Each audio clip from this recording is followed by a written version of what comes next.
Yo, what's going on, guys? Mush back at it with another video. Wanna go over a huge new feature that is seemingly coming to Steam, and some comedy attached to this one. We'll talk about that. And speaking of Steam, there's quite a few good deals available right now, new deals that is, so I'll highlight those in a little bit. One of them very timely, given one of the greatest anime of all time has just concluded. Is me saying greatest anime of all time will honestly cause like a gigantic shitstorm, but you know what? I'll say it. I'll say Attack on Titan was one of the greatest anime of all time. At least the initial seasons were, but I'll talk about that in a little bit. First of all, Pavel noted on Twitter that Steam is working on allowing you to mark a game as private and hide it from your friends.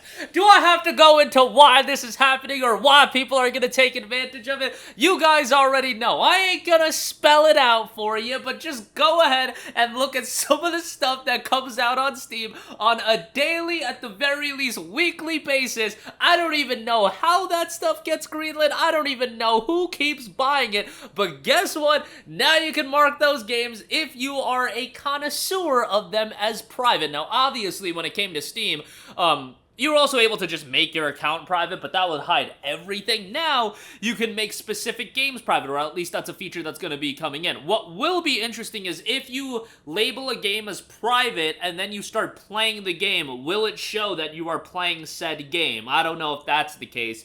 But, yeah, you guys already know, and the Twitter thread is hilarious because everybody knows why this is coming into effect with all of the tweets and whatnot in response. I think the sales numbers of some specific games over on Steam are about to shoot right up, so you know, go ahead and take advantage of that. I don't know, maybe some of you guys will have actual effective use of that. I know, like, back in the day with, like, Xbox being available to appear offline, like, sometimes I would get, like, invited to parties, and I was playing a lot of JRPGs back then, and back then, like, yo, if you played JRPGs and people knew you played JRPGs, bro, you're a loser. You're an absolute loser. You can't accept that, so you gotta go with the appear offline on Xbox and whatnot.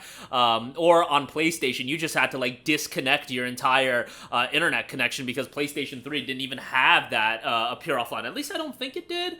I don't think it did. I think you could only appear as a way, but don't quote me on that. But nevertheless, as far as this is concerned, I feel like most people already know that this is being done for one primary reason, and I think the developers and the creators of said games are like, oh my goodness, I'm about to have a 500% sales jolt on my titles. But nevertheless, there you go with that. Not implemented yet.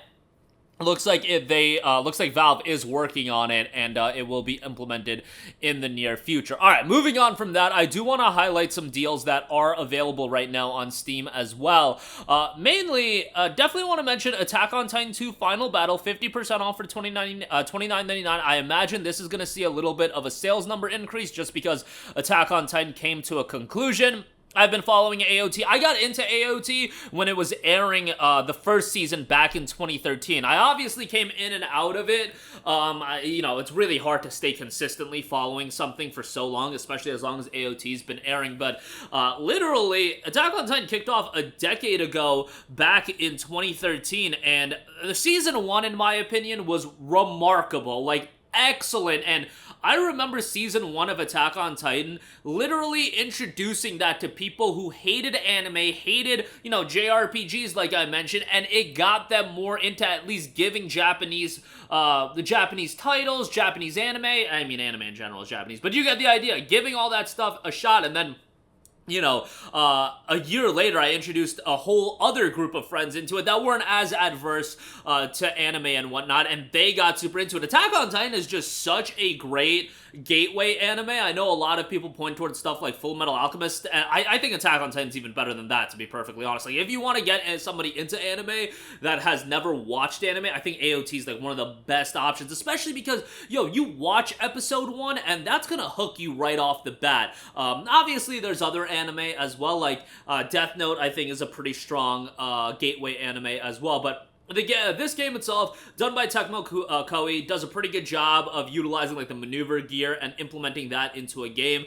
That's always going to be like, when I knew that AOT was getting a video game adaptation, I was like, man, that's going to be really hard to get the feel of AOT down just because it's something so unique, but I feel like they do a pretty good job. Obviously, it's not the biggest budget in the world, but Attack on Titan 2, actually, this version includes Final Battle as well, which extends the content quite a bit, and yeah, definitely worthwhile to check out. I personally did read the manga, and that was my first like experience with the conclusion of Attack on Titan, and from everything, obviously, if you were a manga reader of Attack on Titan, that ending was absolutely an abomination, and that's not even a stretch. I have not watched the final episode yet, but I heard it's a lot better in the anime, so that's an amazing thing. Now all they need to do, if they made the Attack on Titan ending better with the anime, that's great. Now all they gotta do, make that Bleach ending better as well with the 1,000-Year Blood War arc, and I can die happily as far as these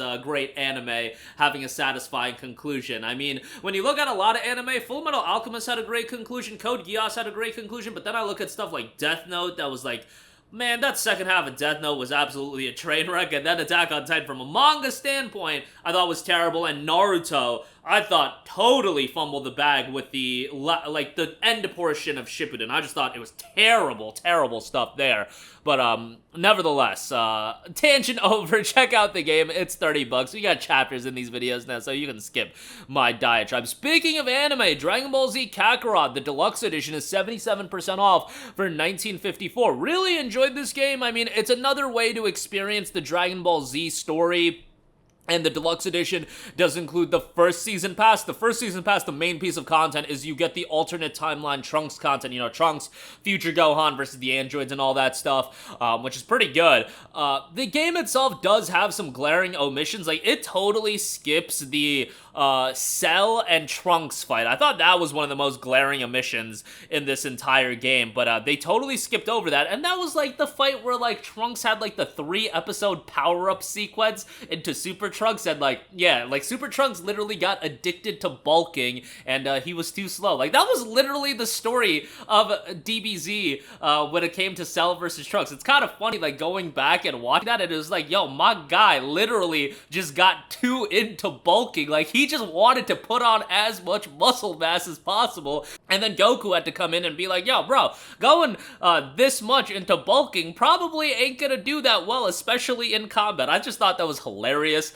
But nonetheless, yeah, they cut that fight out, which it was like, that was very glaring, and I don't know why they did that, but nevertheless, for the most part, it tells the DBZ story really well the whole way through, and for this price point, I think it's pretty good. I mean, they're gonna retell the DBZ story over and over and over again. It's just doing it in different ways, adding some little bits of nuances, and as an open world action RPG, I thought DBZ Kakarot did a fairly good job. And then lastly, I do want to give a shout to Sniper Elite 4, which is 90% off for $6. I know, just so much anime talk, and now we're just gonna end back with a, you know, a tactical sniping game. But Sniper Elite 4 is a pretty solid title, third-person action shooter. Definitely worthwhile at this price point, and yeah, $6. And visually, one of the more underrated games from a graphical standpoint as well. But that'll be doing it for me. Again, soon, it looks like you'll be able to mark certain Steam games as private, so that's kind of cool, I guess. And Attack on Titan 2 Final Battle down to $30. That game holds up in price at the very least. You get the base game, you get the Final Battle DLC there as well, so that's pretty good.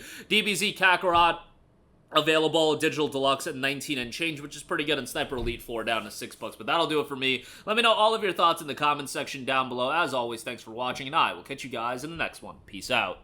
Hey, what's going on, guys? Mush here again. Hope you enjoyed the video. As you guys might know, YouTube's notification system is sometimes a little bit wonky, even if you're subscribed to the channel. Maybe you're not abundantly aware that I uploaded a video. To remedy that situation, make sure you hit the bell notification button. This way, whenever I upload a new video, and I try to upload as consistently as possible, you will be notified directly of the upload, and you can watch it as soon as it goes live. I would really appreciate if you guys hit that button so you can stay up to date with all of the content I'm posting. But as always, guys, thanks for watching, and I'll catch you guys in the next one. Peace out.